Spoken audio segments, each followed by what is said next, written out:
વાગરા વિલાયત ગામમાંથી વહેતી ભૂખી ખાડીમાં અસંખ્ય માછલીઓના મૃત્યુ પામી હતી. ખાડીઓમાં કેમિકલ છોડાયું હોવાની આશંકા. વાગરા તાલુકાના વિલાયત ગામમાંથી પસાર થતી ભૂખી ખાડીમાં રહસ્યમય રીતે અસંખ્ય માછલીઓના મૃત્યુ થતા ઉદ્યોગકારોમાં ફફડાટ ફેલાઈ જવા પામ્યો છે. આ બનાવને પગલે જીપીસીબી સહિત પંચાયતના સત્તાધીશો તાત્કાલિક ઘટનાસ્થળ પર દોડી આવી જરૂરી કાર્યવાહી કરી હતી. વાગરામાં આવેલા વિલાયત જીઆઈડીસીમાં મોટા કેમિકલ ઉદ્યોગો કાર્યરત છે. અવારનવાર નાની મોટી દુર્ઘટનાઓના સમાચાર ઉદ્યોગોમાંથી પ્રાપ્ત થતા રહે છે. આદિત્ય બિરલા ગ્રામિસ કંપનીની પાછળ અને વિલાયત ગામમાંથી વહેતી ભૂખી ખાડીમાં રહસ્યમય રીતે મૃત માછલીઓ મળી આવતા ચકચાર મચી જવા પામી છે. માછલીઓના મૃત્યુ કેમિકલયુક્ત પ્રવાહી છોડવાથી થયું હોવાની બૂમો ઉઠતા આદિત્ય બિરલા ગ્રામિસ સહિતની વિલાયત જીઆઈડીસીમાં કાર્યરત કંપનીઓ સામે શંકાના વાદળો ઘેરાયા છે. ખાસ એક જાતની કંપની સૌથી નજીક હોવાથી વરસાદી પાણીની આડમાં કેમિકલ છોડાયું હોવાથી જળચર પ્રાણીઓના મૃત્યુ પામ્યા હોવાની આશંકા સેવાઈ રહી છે. આ ઘટનાને લઈને વિલાયત ગ્રામ પંચાયતના સરપંચ તેમજ તલાટી સહિતના ગામના આગેવાનો તાત્કાલિક ઘટનાસ્થળે પહોંચ્યા હતા. સૌપ્રથમ પંચાયતના લેટરપેડ પર વાગરા મામલતદારને સંબોધીને આ અંગે ફરિયાદ દાખલ કરવામાં આવી છે. જેકેસની ગુજરાતી સાથે કેતન મહેતા, ભરૂચ.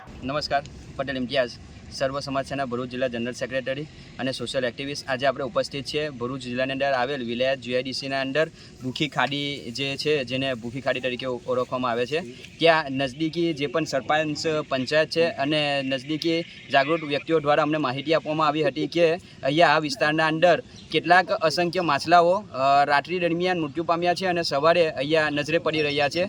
જેને લઈ સરપંચ અને પંચાયતના જે પણ સત્તાધીશો છે તેમના સાથે ભેગા મળી અને અમારા દ્વારા કાયદાકીય પ્રણાલી હાથ ધરવામાં આવી છે. જેના અંદર નજદીકી વિસ્તારના લાગતા વળગતા અધિકારીઓ, જીપીસીબી, ભરૂચ કલેક્ટર સાહેબ અને મામલતદાર સાહેબને રજૂઆત કરવામાં આવી છે. તેઓ દ્વારા અમને સંતોષકારક કાર્યવાહી કરવામાં જે પણ એમની કાર્યવાહી છે તે કરવા માટેની માહિતી આપવામાં આવી છે. અને જો આવનાર ટૂંક સમયના અંદર આ જીપીસીબી દ્વારા અથવા સરકારી અધિકારી બાબુઓ દ્વારા આ નજદીકી ઉદ્યોગો જે બેફામ બની ગયેલા છે તેમના ઉપર રોક લગાવવામાં નહીં આવે તો નજદીકી પંચાયતના આગેવાનો સાથે અને બુદ્ધિજીવી વર્ગ સાથે ભેગા મળી અને જો જરૂરિયાત પડશે તો અમે આંદોલન છેડીશું. આજે સાહેબ હું વિલાયત ગામના માજી સરપંચ બોલું છું. હસન અલી સૈયદ મારું નામ છે.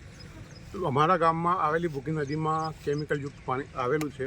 હવે કોણ કંપની નાખ્યું ખબર નથી અમને, પણ અહીંયા પર જે માછીમાર લોકો છે એ લોકોએ મને ફોન કરી કીધું કે ભાઈ સરપંચ આવું આવું થયેલું છે ને બોગી કાંઠામાં ઊભા છે, બરાબર. તો સાહેબ જીપીસીબીમાં વાગરા મામલતદારમાં ને સૌને જાણ કરેલી છે કે સાહેબ આ ઉદ્યોગ ખોટું થયું છે. અહીંયાના ખેડૂત લોકો બી આ પાણીનો યુઝ કરે છે ને ખેતીમાં બી નુકસાન થાય છે.